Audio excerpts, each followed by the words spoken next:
Hi అండి. నమస్తే. Welcome to ఐరో హోమ్ స్టైల్ కుకింగ్. ఈరోజు హెల్దీ బ్రేక్ఫాస్ట్ పాలకూర దోసలు ఎలా వేయాలో చూద్దామా?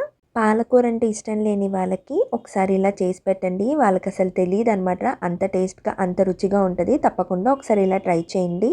ఇంకా లేట్ చేయకుండా ఎలా తయారు చేయాలో చూద్దామా? ముందుగా నేను దోసపిండి తీసుకుంటున్నాను. దోసపిండి ఎలా తయారు చేయాలనేది ఫుల్ వీడియో కింద డిస్క్రిప్షన్లో లింక్ ఇస్తున్నాను. కావాలన్న వాళ్ళు చెక్ చేసి చూడండి. సేమ్ మనం దోస బ్యాటర్ని ఎలా అయితే ప్రిపేర్ చేసుకుంటామో అలాగే ప్రిపేర్ చేసుకున్న దోస బ్యాటర్ను నేను సపరేట్గా ఒక గిన్నెలో వేసుకుంటున్నాను. కొంచెం తీసుకుంటున్నాను సపరేట్గా. పిండి పక్కన పెట్టుకున్న తర్వాత నేను ఇప్పుడు ఇందులోకి పాలకూర చూపిస్తున్నాను. పాలకూర ఒక కట్టలో నుంచి హాఫ్ కట్ట తీసుకుంటున్నాను. నీట్గా కడిగి వాష్ చేసేసిన తర్వాత నేను ఇప్పుడు ఇది మిక్సీ జార్లోకి వేసుకుంటున్నాను. అలాగే అల్లం ముక్క వేసుకుంటున్నాను. అలాగే 2-3 పచ్చిమిరపకాయలు కూడా వేసుకొని మూత పెట్టుకొని మెత్తగా గ్రైండ్ చేసుకుందాము. గ్రైండ్ అయిపోయింది కదా. ఇప్పుడు మూత తీసి చూద్దాము. చూసారు కదా, మెత్తగా పేస్ట్గా అయిపోయింది కదా. ఇప్పుడు దోశ బ్యాటర్లో కూడా వేసేసుకున్నాను. అలాగే రుచికి సరిపడా సాల్ట్ వేసుకుంటున్నాను. 1 టీ స్పూన్ జీలకర్ర కూడా వేసుకొని మొత్తం ఒకసారి కలిసేలాగా బాగా కలిపేసుకుందాము.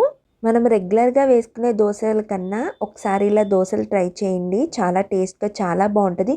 ఒకసారి ఇలా తిన్నారంటే మీరు అస్సలు వదిలిపెట్టరు అనమాట. అంత టేస్ట్గా ఉంటుంది. మొత్తం అంతా బాగా కలిపేసుకున్నాం కదా. మళ్ళీ స్టవ్ ఆన్ చేసుకొని పెనం పెట్టుకొని పెనం బాగా హీట్ అయిన తర్వాత మంట మీడియం ఫ్లేమ్లోకి టర్న్ చేసుకొని దోశ వేసుకున్న తర్వాత 2 స్పూన్లు ఆయిల్ వేసుకొని మంట హై టు మీడియం ఫ్లేమ్లో పెట్టుకొని ఈవెన్గా ఫ్రై చేసుకుందాము అటుని 2 వైపులా. పాలకూర దోశలోకి కొంచెం ఆయిల్ ఎక్కువగానే పడుతుంది. అందుకే నేను 2 స్పూన్లు ఆయిల్ వేసుకున్నాను. ఇటువైపుకి కాలింది కాబట్టి అటువైపుకి టర్న్ చేసుకొని ఈవెన్గా ఫ్రై చేసుకుందాము. మంటని హై టు మీడియం ఫ్లేమ్లోనే పెట్టుకొని అట్టుని 2 వైపులా బాగా కాల్చుకుందాము. చూసారు కదా, అట్టు బాగా కాలింది కాబట్టి నేను సర్వింగ్ ప్లేట్లోకి తీసేసుకుంటున్నాను. ఈ విధంగానే మిగిలిన పిండిని కూడా వేసేసుకుందాము. ఎప్పుడైనా పిల్లలు దోశలు వేయమన్నప్పుడు ఒకసారి ఇలా పాలకూర ట్రై చేసి చూడండి. చాలా బాగుంటుంది. హెల్త్కి అయితే చాలా మంచిది. పిల్లలు పాలకూర చేస్తే అసలు తినరు కాబట్టి ఒకసారి ఇలాగా దోశ కింద ట్రై చేసి చూడండి. వాళ్ళు డెఫినెట్గా తినేస్తారు.